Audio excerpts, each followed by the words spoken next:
to the RunnerX podcast, where we talk about all things running. As many runners know, it's 90% mental. So join Coach Valerie and Coach Caroline as we go through the mental side of running. Welcome back to the RunnerX podcast. I'm your host, Coach Caroline, and I'm here with Coach Valerie, and we are going to talk about the 12 weeks of running. It makes me think of the 12 days of Christmas. Yeah. But so we've talked in previous episodes about how we started with 6 weeks. Actually, didn't you start it with like 5 days? And then we went into like 3 days. And then I said 5 days. And then we went into like 6 weeks. And then we went to 8 weeks. And now we're doing 12 weeks. And 12 weeks really seems to jive. And, but I do that because you're really trying to relearn something, right? You're trying to get over a poor movement pattern and then learn a new movement pattern. And there's a lot of perception and mindset stuff that comes with that. So can I really accomplish this in 12 weeks, Valerie? Can I really, like, if I give you the money and I come in with an open attitude and do the work, will it work? Will it work in 12 weeks? Yes, absolutely. But it's just like what you said, if I'm willing to put in the time and do the work. Right. And So honestly, guys, this is just one thing and Caroline said it well with all the mindset. First, you have to agree with yourself as well that you're willing to change your movement, you know? Right. that your pattern is incorrect, that you need to do something different. Yeah. Yeah. So And I was going to say, because we have had, it's funny, the people that seem to have the quickest success stay with us the longest. We have had some quick success, but those are people that come in and are very coachable, right? So when you say coachable, what is that? What does that mean if I'm going to be coachable? Right. And let's also kind of define success. For us, success means you're running pain-free, right? I mean, ideally, and that you're really perceiving the run. And so when we say that, it's honestly a lot of people when they come in and they've either had past coaching or maybe they played sports before. So they have a different mindset of understanding of coaching. So, and then some of you guys come in or people come in, they've never had a coach ever. So they don't even know kind of what that relationship is.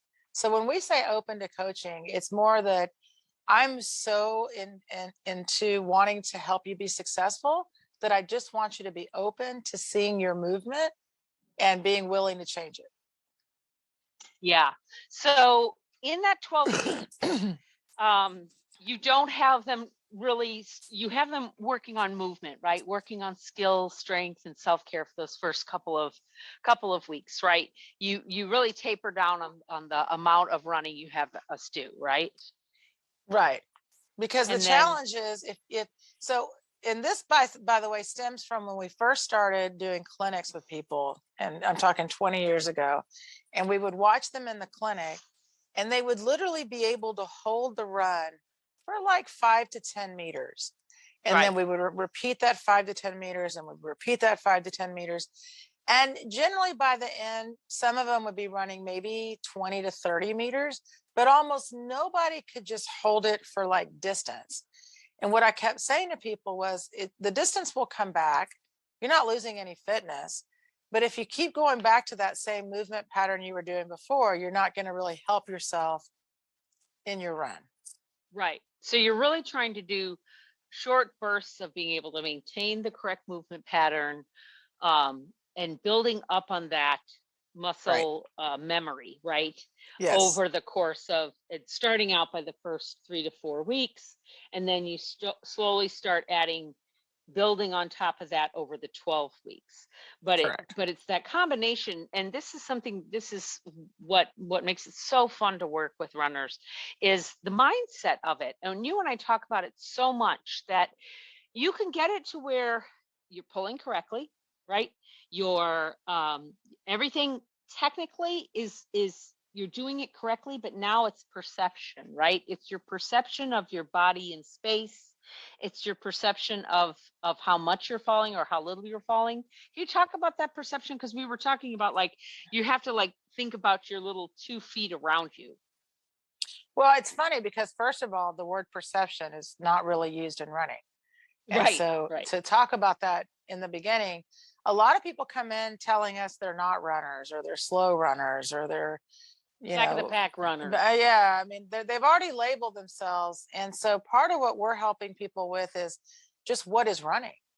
So Right. first we want to shift your mindset to think of running as a movement instead of judging yourself based on your speed or your distance. That's not let's get you first thinking, I am running. First, I have to know what running is. So there is a shift of mindset that way too. And then you're right. In the beginning, when we have you first changing your movement, everybody feels really awkward because you're taking a movement you've done for so long in one way, and now it's changing. And so first, I'm telling you, especially the first week, I think, it's really fun to be, that's why it's good to check in. Yeah. Because you have, that's what we're trying to help you guys feel is what does running feel like? And not just giving us data back. Like most people are so used to going to their running coach. They're like, well, here was my heart rate. Here's how far I went. Yes, right. Right. That's that's all we've been focusing on. And now I'm asking you, well, how did you feel? Right. Did you Right. feel Did you feel the falling? Could you feel your feet were really light? Were you feeling the unweighting? So we start introducing these terms, and you have to start getting to even understanding what that feels like, because right now most of runners, when they come to us, aren't really connected with their running except for their pain. The only time the run feels good is if it didn't hurt, right? And let's talk about that for a little bit, because as you're trying to build them up slowly, you're talking about, 5 to 10 meters. Maybe you're going, maybe by the 4th or 5th week, maybe you're going up to as much as 20 to 30 meters. And people, that's when it's really funny. It's that 4 to 6 week mark that people start kind of really freaking out that they're not runners anymore, that they've lost their fitness. And that's usually when they come onto a call with me and we talk about the idea of what's the difference between if I run a mile in my neighborhood versus running a mile on the treadmill. Well, there's no difference. Okay, but you're not going anywhere. You're running on treadmill. Yeah, but the treadmill, it's still, well, then what's the difference between a treadmill and running in your drills, right? You're still running in place. It's still the number of steps you take, but now you're isolating it to where you're doing it correctly in a very controlled fall and really trying to reinforce that perception of the fall and the pulling. Am I getting that right when I'm talking about that? Because that's what people want to do. They want to go out and run on their street for those 1,500 steps, which is fine. Than focusing. Right. I think, right. The chat, like what I know what you're trying to say. What we're trying to say is you're going to get the same. Here's the challenge. In the beginning, everyone's runner's high, if you will, or satisfaction from running only comes from distance. Right. Right. The only way I can gauge, there's a great shirt out or meme or whatever, and it just says, I'm okay, I ran today. Right. Yeah. So like as a runner, I get that. Like the joy of running is going for a run. And so that's what I want you to have for your forever life. So in the beginning, it's very hard to help somebody. Not very hard, because some people, like we said, get it right off the bat, but to understand that I'm not taking away your run. I promise. I'm just having you reframe your practice, your running to practice for 3 weeks. And in that practice, you can go out and, we're not telling you to run in place. I want you to travel. I don't want you to travel for a mile, but maybe the workout equals a mile, because at the end of doing the drills and drill a little, run a little, drill a little, run a little, you're just moving correctly. And in the beginning, you're moving over moving. Everyone is. In the beginning, you're learning. So it's, and then as your learning becomes your natural movement, you're going to be running longer. And then as you continue getting better, it goes even longer. But you have to let yourself get through that first awkward, time. So if I'm somebody that I can really only commit to this 12 weeks right now, that's all that I can afford, that's all I can do, they definitely can make some headway by coming in with an open mind, being coachable, and really doing the work, doing the little, you have little bits every day, right? There's really, I don't even think anything's more than 30 minutes, is it? Well, let's just say like this. Yeah, yes, absolutely. But it's not even 30 minutes a day. Yeah. Guys, this is important. When we have the practice, and I tell people this from day one, practice only counts if you're focused, because otherwise, what are you doing?